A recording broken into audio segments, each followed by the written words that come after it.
We begin with Kari throwing down a bench off a cliff and then asking everyone to jump. Of course, everyone agrees and jumps down. Scarlet, before jumping down, puts on a flower pin, which will be an important piece of evidence needed for the next trial of Ace Attorney. As we all jump, Kari gets attacked, and Scarlet takes a hit for us, which means we can't use her anymore. How unfortunate. Chapter 18 requires us to warp to several islands and activate Dragon Veins.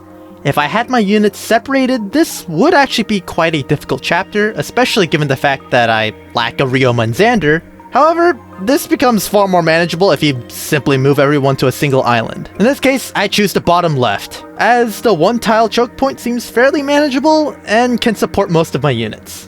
I started off by placing Kira paired up with Eladria in a one-tile choke point, tanking any oncoming hits with Kari picking them off from behind, with Draconic Hex coming in very handy, making kills much easier for my weaker Corrins. We continue the long process of turtling through until we manage to activate all of the Dragon Veins.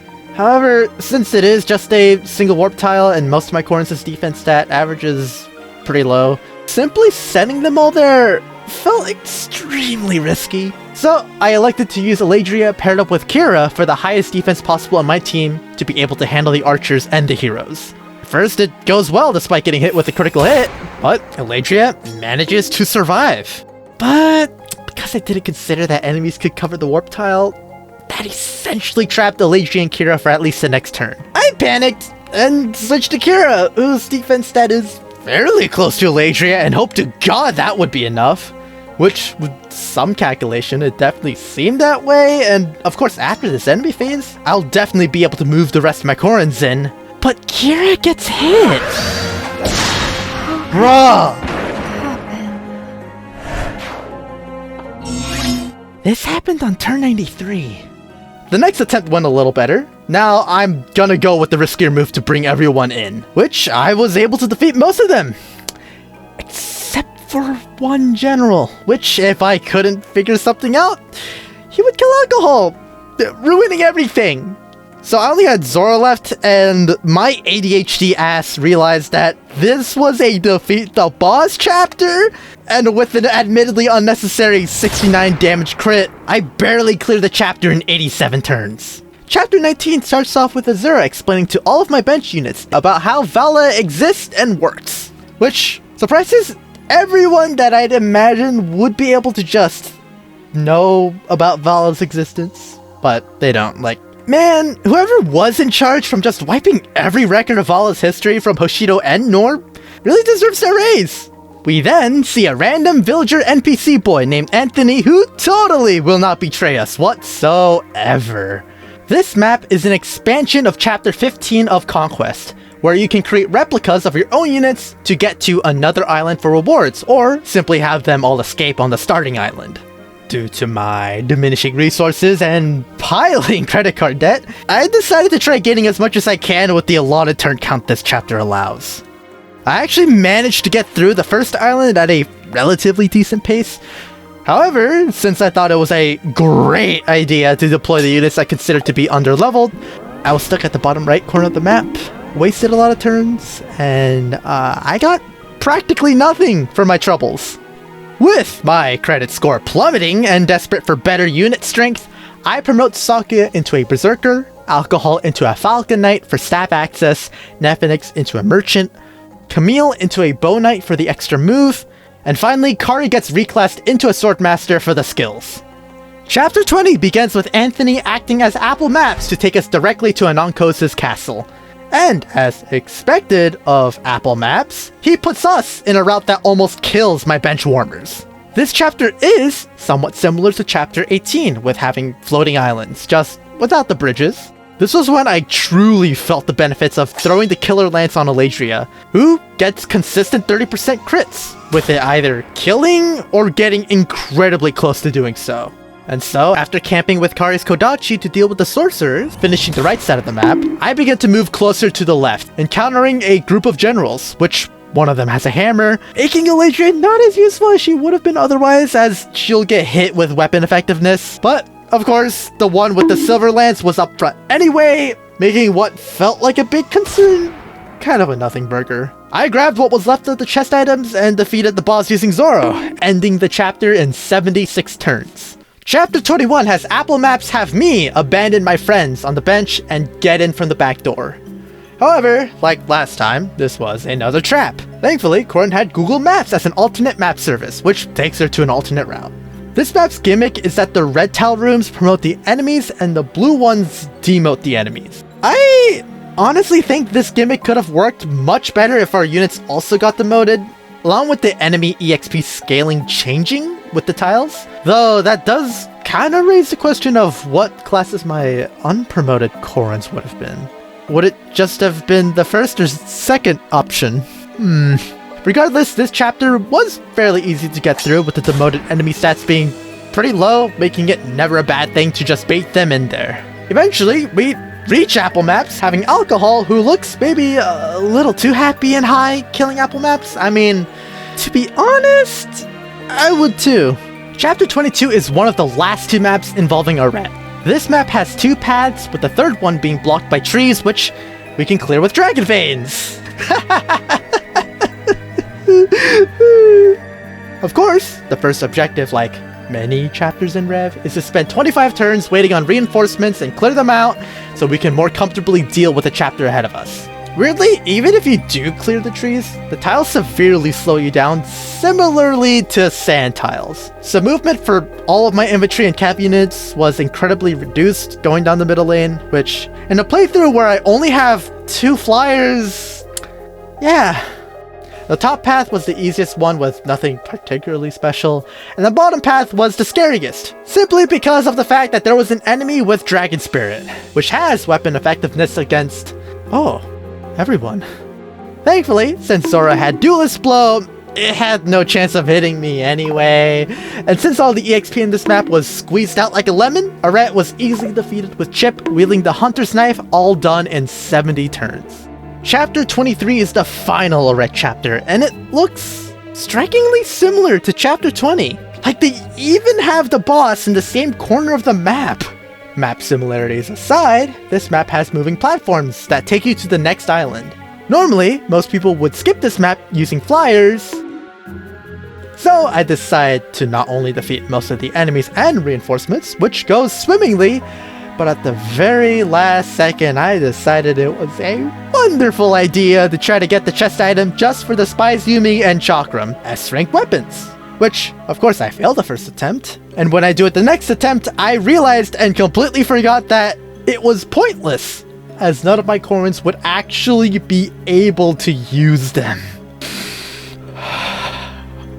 Alright, Arete, get over here.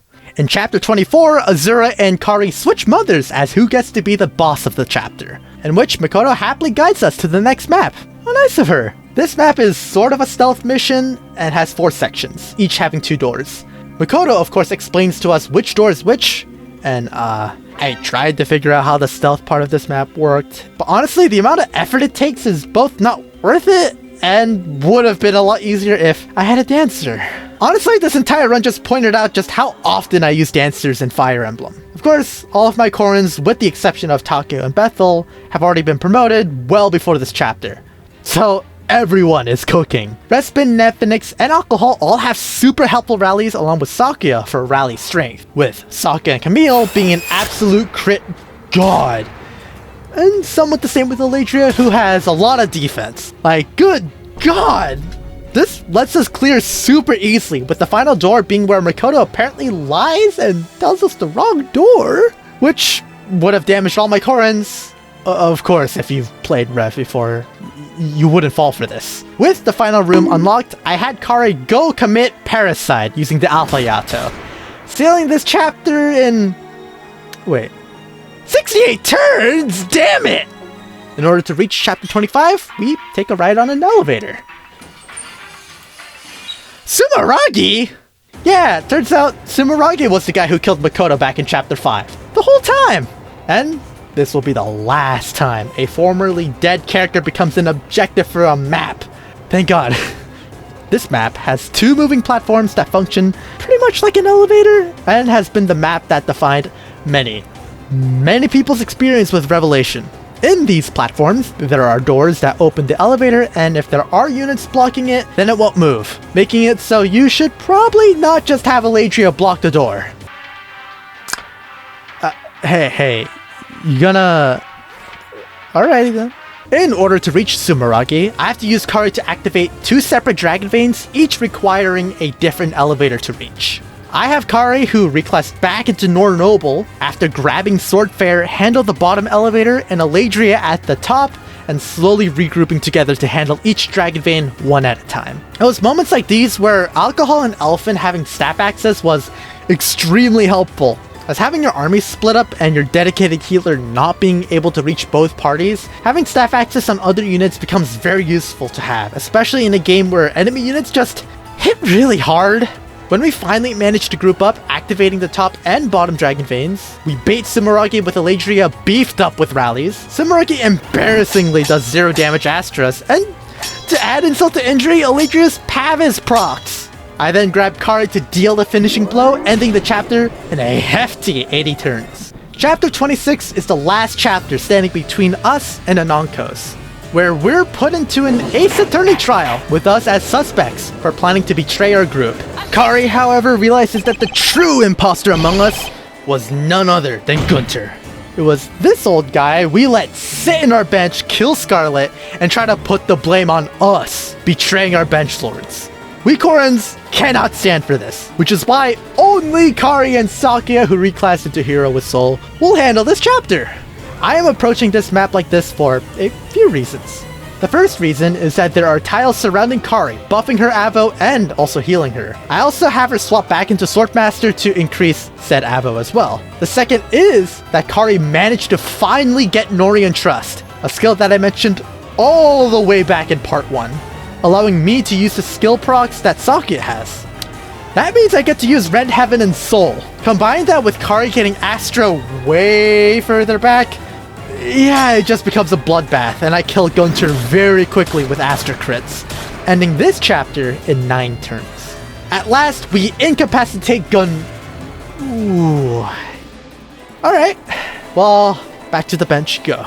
And at last, we meet Anankos, and thanks to the plot, we managed to gather all of the legendary weapons from our bench to create the Omega Yato, the Fire Emblem, which buffs our strength, speed, defense, and res from +2 to +4, as well as lowering the damage reduction Dragonskin does from half damage to 1/4. We also call the help of one more Corrin, Thune, a paladin with strength luck, Boonbane, and with the Draconic Hex skill, created, of course, by Scarf. Finishing off, the Cavalier Sisters. This map, much like Gunter's, is a defeat the boss map. I first rally Kari with Rally Strength and pair Respin up with her. I then use Coco's Rescue Staff to bring Kari closer, and with one of the 2 hits critting with the Omega Yato, I leave Anankos with 5 HP. This was where Alcohol came in. Grabbed Coco's Rescue Staff and dragged Camille to be able to deal the final blow, blasting us to the final map.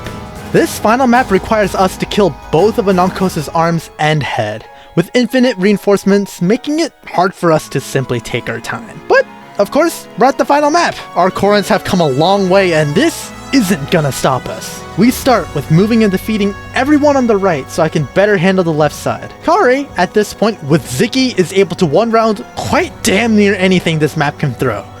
She just becomes my delete button. Her only downside at this point is that, well, there aren't more of her. Oh wait, we do. Chip can near one-round all Cavaliers with the Hunter's Knife. Sakia and Camille consistently crit. Eladria is damn near immortal. Thune becomes extremely helpful against sword users due to her wielding a sword catcher, which, of course, deals effective damage against swords. And of course, many of our other Corrins do amazing support to help each other's damage throughout the map. And with that, we're actually able to kill both the arms and head, sending us to the final phase of the Anankos Eyeball Orb, who made a brief appearance in Las Vegas.